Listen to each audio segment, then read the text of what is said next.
You know the moment you're not trying to treat yourself. You're not ordering steak. You're not sitting at some rooftop brunch place where the orange juice costs more than your electric bill. You just need lunch, a sandwich, a coffee. Maybe chips because the sandwich is smaller than you expected and you still have 5 hours of work left. Then the cashier turns the screen around. And suddenly, this very normal, very forgettable lunch is $18.72, or $21.40, or somehow after 10 tax and tip, almost $25. And the worst part is not even the price. It's the feeling right after. That little pause where your brain does the math and says, wait, I make this much per hour and this lunch just ate how much of my day? This is the new American lunch break. Not really a break anymore, but a tiny financial injury in the middle of the workday. A daily leak in the budget that feels too small to complain about and too big to ignore. A bleed. And that bleed has a name. The lunch break tax. Not an actual government tax.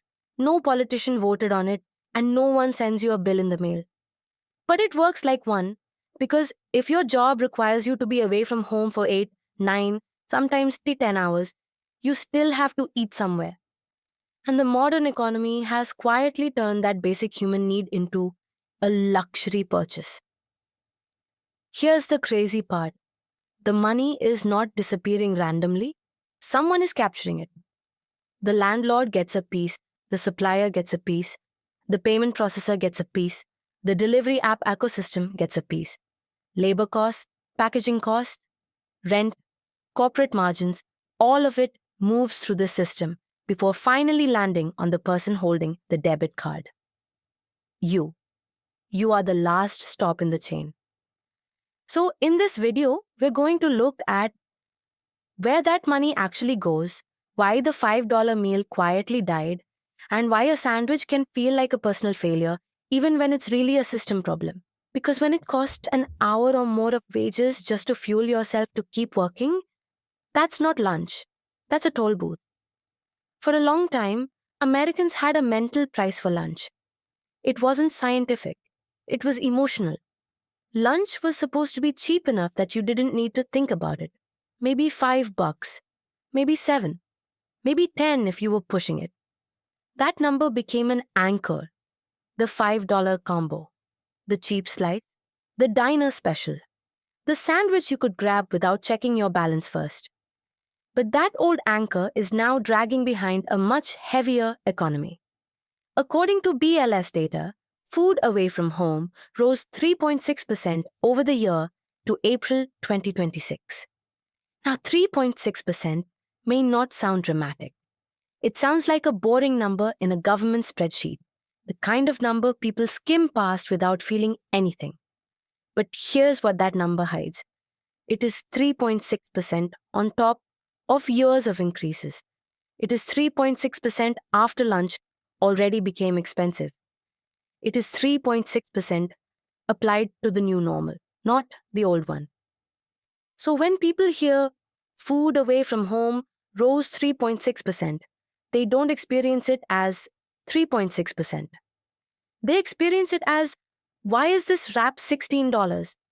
They experience it as, why does the drink cost almost as much as the meal used to? They experience it as, I guess I'm skipping lunch today. And the reason this happened is not one villain. It is not just greedy restaurants, or workers asking for better pay, or inflation floating around like a weather system. It is the whole cost structure of lunch breaking at the same time. Start with rent. Restaurants need physical space in the exact places workers are trapped during the day. Downtowns, office parks, hospitals, airports, train stations, and busy suburban corridors. Those locations are expensive, and every sandwich has to carry a tiny piece of that rent. Then ingredients: bread, meat, cheese, vegetables, coffee, packaging. Every piece of a basic lunch has been touched by supply chain pressure, weather shocks, fuel costs, and higher input prices. A sandwich is simple to eat. It is not simple to price. Then there's labor. Restaurants need people during the most intense part of the day. when everyone wants food immediately and no one wants to wait. That means staffing for speed. Cooks, cashiers, baristas, prep workers, managers, and labor is not optional. If the line moves too slowly, people leave. Then come the hidden middlemen. Payment processors take a cut. Point of sale systems take fees. Franchisers take royalties. Delivery apps reshape prices across the industry, even for customers who walk in and order at the counter. Corporate headquarters still expects margin. By the time you pay $18 for lunch, the restaurant may not even be getting rich, but somebody in the chain is getting paid, and the customer absorbs every layer. This is why the death of the $5 meal feels so strange. Nobody held a funeral for it. It just vanished. One day lunch was a casual decision. Then slowly, quietly, it became a budget category. And once lunch becomes a budget category, the workday changes because every morning starts with a new question. Can I afford to be unprepared today? Now, an $18 sandwich by itself would be annoying, but maybe not a crisis. The real problem is that lunch is not happening in a vacuum. Gallup data shows Americans are being squeezed from multiple directions at once. Transportation, childcare, housing, and energy are all crowding household budgets from every side. That word matters, crowding, because most people do not experience inflation as one clean percentage. They experience it as a pile-on. Rent goes up, then car insurance goes up, then groceries go up, then electricity goes up. Daycare costs more than expected. The car needs gas again. School needs supplies. Then, on one rushed morning, you forget your lunch. And now the sandwich is $18. That is why lunch becomes the breaking point. Not because it is the biggest expense, it usually isn't. Housing is bigger, childcare is bigger, and transportation is bigger. But lunch is visible. Lunch is immediate. Lunch is the receipt you hold in your hand while you're already tired. It is the tiny purchase that confirms the bigger fear. I am working hard, and somehow I am still falling behind. Think about the math. Let's say someone earns $18 an hour. That is not unusual for millions of working Americans. Now they buy lunch for $21. Before taxes, that is more than an hour of work. After taxes, it might be closer to an hour and a half. 1.5 hours of your day? Just to buy the food that lets you finish the rest of the day. That is the psychological trap. You are not buying pleasure. You are buying stamina. You are buying the ability to stay productive, keep smiling, stay awake, and make it to 5 p.m. And then the economy acts like this is a lifestyle choice. Like you were careless. Like you just need to stop buying coffee. But look at this. Many workers cannot simply go home for lunch. They commute too far, they do not have a real break, or they work on job sites where the only options are a truck, a vending machine, a cafeteria, a drive-through, or nothing.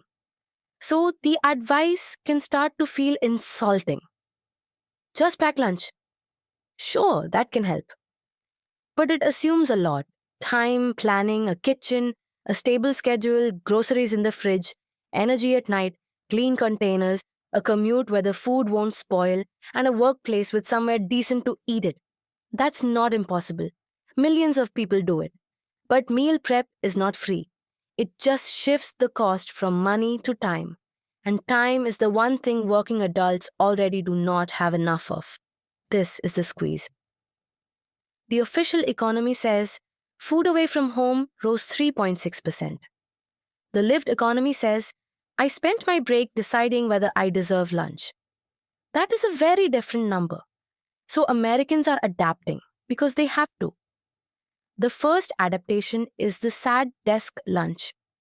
Leftovers from home, the salad in a plastic bowl, the protein bar eaten while answering emails, the container that fogs up in the microwave and somehow still tastes like Sunday night. The desk becomes a dining room. The keyboard becomes a placemat. This saves money, but it costs something else. The lunch break used to be a small social ritual. It was a reset, a walk outside, a conversation with a coworker, a cheap diner booth, a few minutes where work loosened its grip. And those small rituals mattered. That random coworker you ate with might tell you about a job opening. The regular at the counter might become a friend. The local lunch spot might become a third place, not home, not work, somewhere in between. But when lunch gets too expensive, people retreat. They eat alone, pack food, skip the cafe, stop casually networking, and stop exploring the neighborhood around work. The city gets a little quieter. The office gets a little colder. The workday gets a little more mechanical. Then there is extreme meal prepping. Sunday becomes a factory shift. Chicken, rice, vegetables, containers, 5 meals lined up like survival rations. This can be smart. It can be healthy. It can be empowering. But it is also a sign of pressure.